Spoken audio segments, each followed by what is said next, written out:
So today I want to show you the back end of my Pricelabs account. I've been using this service for several years now since I converted my previous property into an Airbnb. And I want to tell you some of the features and things that it does for me on my behalf because I got a lot of stuff going on as a business owner here. So this is going to be the back end. We're going to talk about some different functionalities as well. Now, as we go through this, if you end up liking what you see here as well and want to go ahead and give it a try, I'm going to have a link for you in the show notes down below, or you can head over to businessnerd.co/Pricelabs and you get 30 days completely free using my link. And it does help me out so I can continue to make more great content just like this. All right, so let's wipe everything off that screen here for us. And let's just take a look here. So we have our listing over here. If you have multiple listings, they will all showcase down here as well too.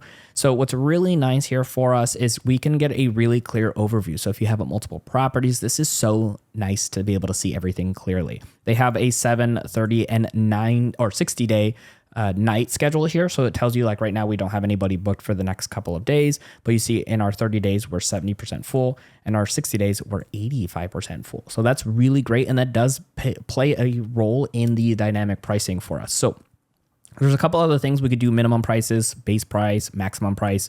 These are settings you do as you're creating your account and setting everything up together.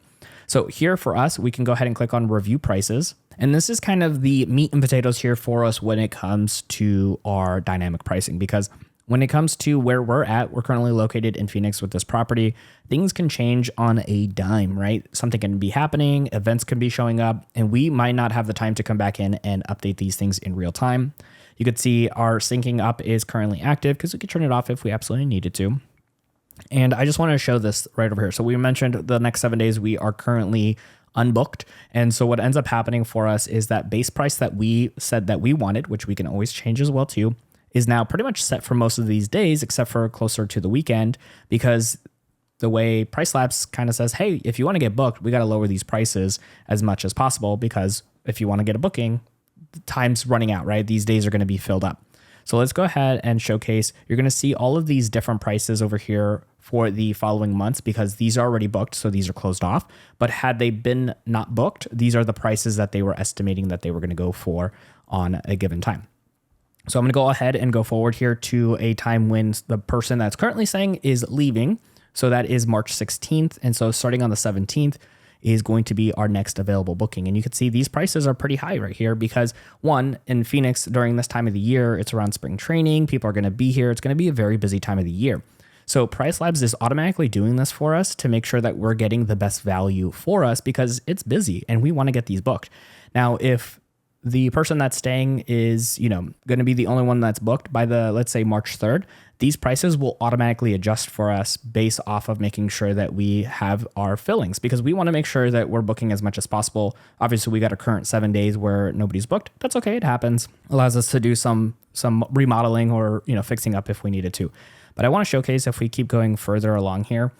And depending on, again, events, things that are going on, like there's obviously some things going on in May here for us that maybe I'm not as aware of because of certain factors. Maybe they're seeing demand spiking in the area or seasonal stuff that's happening as well too. And I want to go into the summertime, which is in Phoenix, at least, generally slower. So you can see the prices are starting to come down. We're getting very close here on, June 30th to our minimum here for us. Now we could change the minimum if we really wanted to. But you can see here seasonality and demand factor are both down in this current process. But let's say something crazy happens and everybody needs to come to Phoenix in end of June, early July. This will change automatically for me. I don't have to go in. And yes, Airbnb does have kind of like their own pricing system, but not to this detail, not based off of what everybody else is doing just from, Airbnb like they have, but they have booking.com, they have Vrbo, all of those other data points that will help me make sure that if things are starting to tick up, I'm not going to miss out on, let's say, this going from $199 to $299 because all of a sudden everything around me is getting booked and they say, hey, you can make a little bit more money. Let's get that bumped up for us. Now, that's the thing I like to keep in mind is how much I'm paying for Pricelabs and what I'm getting in return.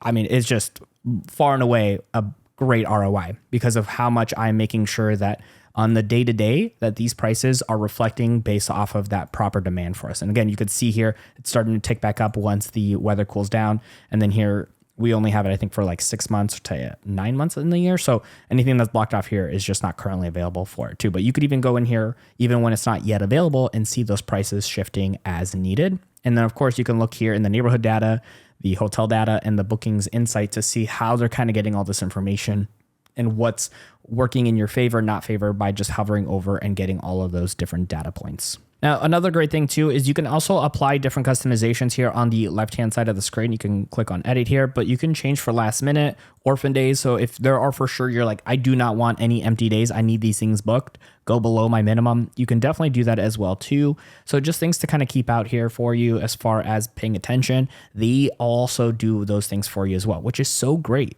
You know, I don't personally mind having a couple empty days here. Again, it gives us the opportunity to go and maybe do some fine tuning and updating inside of the house itself.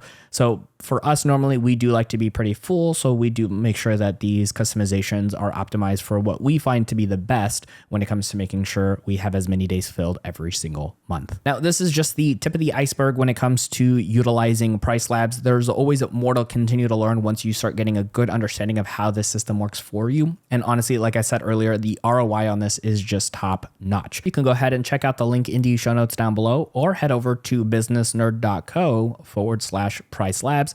Get that free 30-day trial. See how you like it. Doesn't actually need a card on file to go ahead and do that test run. Make sure you're getting your best bang for your buck on your days that you have available on your Airbnb, and you'll be thanking yourself later for changing up and making extra money. Now, there is more to show you when it comes to running your small business, and we got you covered here at The Business Nerd. Check out our next video right over here on screen to keep on learning.